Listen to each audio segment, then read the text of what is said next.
Okay, thanks, Gary. Thanks, Hunter.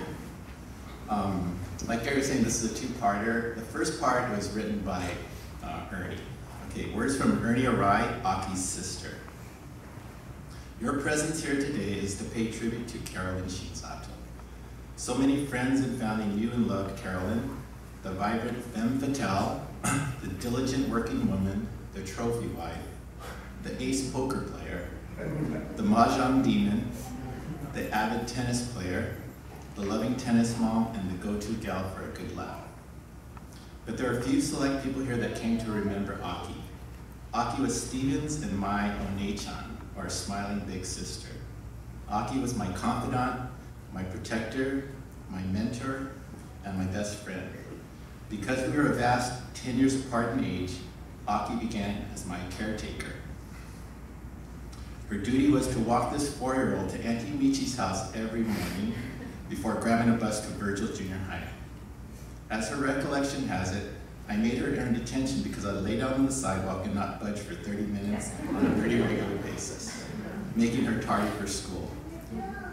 Remembering Aki mad at me was a common occurrence through the years, but there was always a big smile as she kissed me goodbye at Auntie Michi's. In her teenage years, I remember her in the bathroom getting ready for a date. Aki would primp and pose 1,000 different poses in front of that mirror with those dangly earrings, pointy eyebrows, and lipstick that went above her lip line. And when her date brought her home, I sat on the porch with them, encouraging whoever he was to kiss her, go on, kiss her. Aki was mad again, but that smile would creep out as she yelled for mom to get me out of it. When I was about 13 years old, Aki gave me my first paying job. I was babysitter for Vicky and Miles. I loved that job. My niece and nephew were the cutest, smartest kids in the whole world. They really were. I changed diapers, fed them, disciplined them, played with them, and taught them everything I knew, all for $10 a week. All that Aki could barely afford. She smiled that smile every day when she came home from work because they were both all in one piece and way smarter than the day before. Now it was my turn as a teenager. I was not posing in front of the mirror, ever. All my friends, girls and boys alike, would tell me how glamorous and beautiful my big sister was. Wow, she's pretty. What a fox.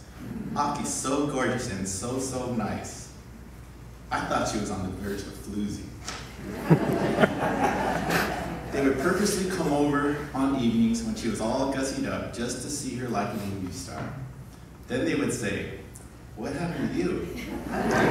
These very same friends of mine are here today, and they still remark through the years about how beautiful my sister was and how they loved Aki's smile. They all think that Aki is her name. Fast forward to adulthood. Now Aki and I are peers.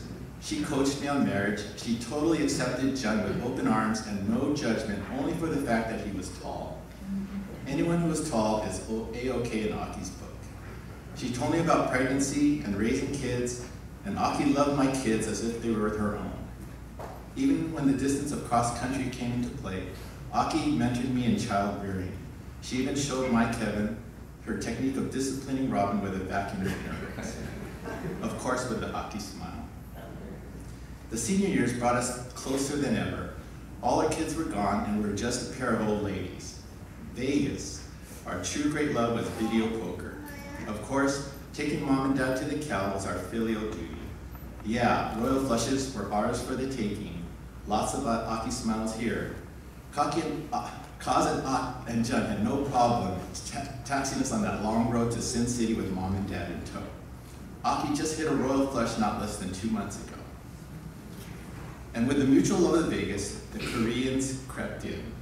Aki became Nona and Ernie became Oni as we viewed, laughed, and cried together over our ever-loving Korean soap operas. We would rehash the stories over and over on the road to where else? Vegas. We also traveled together to France, Hawaii, the Mediterranean, New England, and other cruises. Lots of laughs and lots of food, of course, that really made her smile. My Aki is your Carolyn. She was a single working mother who went through many hardships. She was tough as nails, she was emotional and sensitive. She was kind, generous, and sometimes loud and other times shy. She was a loving wife and mother. She loved her life and worked hard to achieve total success in that life. She held her two names with that infectious smiley face, and she held her last name, Shinzato, with a smile of pride. Carolyn Aki Shinzato's smile was a natural, spontaneous smile that will be ingrained in our hearts forever. That'll be interesting. Vicky, Miles, Robin, and John, and of course Kaz, will remember the mom smile. Her grandbabies knew the Nutta Grandma smile forever. Her nieces and nephews will always laugh when they think of their Auntie Aki. And all of you know exactly the smile I'm talking about, right? Thanks, Ernie. Okay. Okay, this is words from myself and okay, I'm honored to share my experiences with Aki. I truly feel blessed to have her as my mother-in-law. She fought a great and courageous battle with lymphoma over the last 2.5 years with the love and care of her great personal nurse and husband, Kaz. I've known Aki for almost 30 years and have spent many hours with her traveling, eating, watching sports, more eating, or just working on her teeth. I've learned many things about her over the years and found many things we had in common. I would like to share with you 2 of those things that we had in common. Number 1, love of food. Aki and I learned early on that we both enjoyed eating all types of food. Just a few weeks ago, she said she enjoyed watching me eat. I wasn't so sure if she was impressed with the volume or the speed of my eating. She was also a champ at the dinner table in her own age category. We both did not have many foods we did not like. Vicky always described Aki as short for her weight. I'm pretty sure there are some amazing buffets in heaven and she is taking full advantage. The second thing we have in common is that we are fellow Bruins from UCLA. She was an avid sports fan and enjoyed watching all sports, especially those played by her grandkids. Last year, she watched UCLA continue to be the best college football team in Southern California. I'm sorry, Kaz, Pastor Gary, Vicky, Z, but your school is now second best. UCLA has also won the most NCAA national championships in basketball, mostly due to a person we both admire greatly, Coach John Wooden. Coach Wooden was known for reciting a 7-point creed that he learned from his father and used it to shape his own life. I believe Aki lived her life with these 7 points, and I'd like to share them with you. There are 7, so you'll know when I'm almost done. Number 1, be true to yourself. If you're true to yourself, you'll be true to those around you. Aki had the courage to be herself and do the things she wanted and valued. She was a beautiful woman with great style, and those who knew her were able to experience her beauty within. Number 2, help others. There's real joy in helping others, perhaps the greatest joy. Aki was always generous with her time and resources. Her level of help increased dramatically when she would hit a royal flush in Las Vegas. She was so anxious to share her winnings with her family, always being the generous person, even in her final hours battling a contagious GI infection. Aki found the energy to tell Vicky that she wanted to make sure that her 4 granddaughters were given all her jewelry. Then she told Vicky she was going to leave her with something special. Diarrhea. We were thankful and amazed how she kept her sense of humor even in the final moments. Number 3, make each day your masterpiece. Do your best each and every day. Aki loved watching her grandkids and all their activities like sports, school events, dance, and music. It was never important to her that they were the best, but rather they tried their best, even if it meant her offering them bribes. She loved them and was proud of each one of them. She always had a smile and a word of encouragement for them, one of the many reasons they all loved Nutta Grandma. That Nutta Grandma name came about when Vicky told baby Lauren that Aki was another grandma, which was shortened into Nutta Grandma. Number 4, drink deeply from good books, especially the Bible. Aki enjoyed reading anything and everything, especially restaurant menus. She also became familiar with the Bible. When her health was declining in the hospital, she told Vicky that she was ready to go home.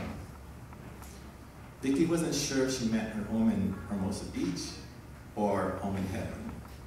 Aki then added that she accepted Jesus over 30 years ago. Vicky gave a sigh of relief and was comforted in knowing that Aki was ready to go to her home in heaven. Now she's in perfect peace with Grandpa and Grandma Kodama and my dad. Number 5, make friendship a fine art. Make new friends and work at it to keep your friends. I was always impressed how easily Aki made new friends. She loved people. I appreciated how kind and welcoming she was to my family, my friends, and me. Her bright and friendly smile would brighten anyone's day. Number 6, build a shelter against a rainy day. You build the shelter by the life you lead every day. Aki liked nice things, but always put her family and friends ahead of any material possessions. She always remembered the birthday of her family members, and you can count on receiving a birthday card and a present from her. I'm not quite sure at what age a parent stops giving birthday money to their kids, but I want my kids to know that it won't be nearly as long as Aki. Number 7, pray for guidance and give thanks for your blessings every day. Aki was always so appreciative of any help she received. It was both heartwarming and heartbreaking seeing her speak with her family, and especially the grandkids, in her final hours. She encouraged each of them by her loving words and warm smile. Thank you, Aki, for being such a blessing in the lives of Kaz, Vicky, Miles, Robin, Johnny, and the rest of your family and friends. Thank you for all the memories of shared laughter, tears, and of course, food. I'm sure you are welcomed into heaven with the words, well done. We love you and we'll keep you in our hearts forever.